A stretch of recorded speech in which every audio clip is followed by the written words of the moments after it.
2 questions extrêmement rapides. J'ai rencontré 2 personnes à Mamoudzou. La première s'appelle Valéria, c'est une jeune retraitée. Et elle vous dit, le président n'oublie-t-il pas que l'immigration est également une richesse?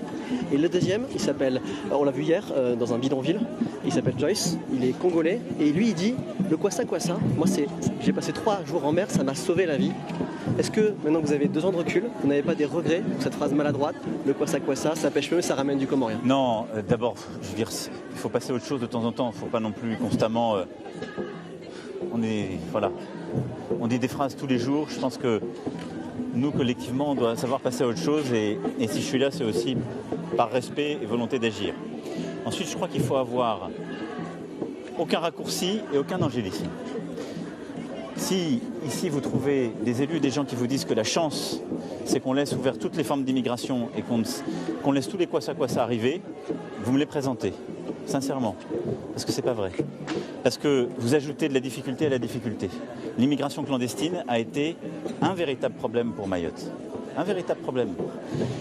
Alors maintenant, il y a des gens qui sont en très grande difficulté, mais il y a beaucoup de migration économique, en particulier quand ils viennent des Comores. C'est de l'immigration clandestine qui n'est pas des gens qui fuient leur pays parce qu'ils y sont menacés, ce qui est le cœur de l'asile. Et donc l'immigration, moi j'ai jamais fait de simplification. Quand on regarde les choses, d'abord il y a une immigration que nous devons à nous-mêmes et aux combattants de la liberté, c'est le droit d'asile. Et celui-là, il est imprescriptible, il est dans notre Constitution.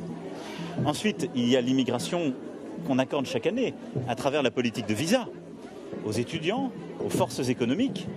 Et il suppose là de savoir quels sont les objectifs qu'on poursuit et comment ça ne déséquilibre pas les territoires, parce qu'il faut qu'il y ait du travail pour tout le monde.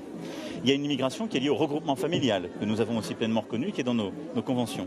Et puis il y a une immigration illégale, qui vient peser en plus de ça et qui parfois utilise les voies de l'immigration pour l'asile ou autre. Et c'est vrai que le territoire de Mayotte, vous avez aujourd'hui à peu près, on estime, la moitié de la population, même un peu plus, qui vient de l'immigration et qui n'est plus mahoraise.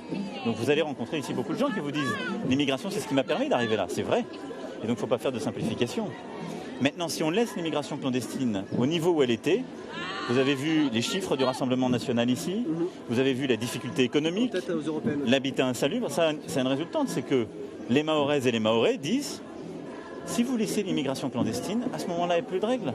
À ce moment-là, comment moi je fais pour vivre? Comment moi je fais pour... » Donc il faut toujours garder des équilibres. Et donc oui, on doit se battre contre l'immigration clandestine pour permettre à ceux qui viennent protéger leurs droits, qui sont des gens à qui on va donner des papiers, qui vont travailler ici dans un cadre, d'y prospérer et d'être une chance pour Mayotte. Donc vous voyez, c'est ni tout blanc ni tout noir.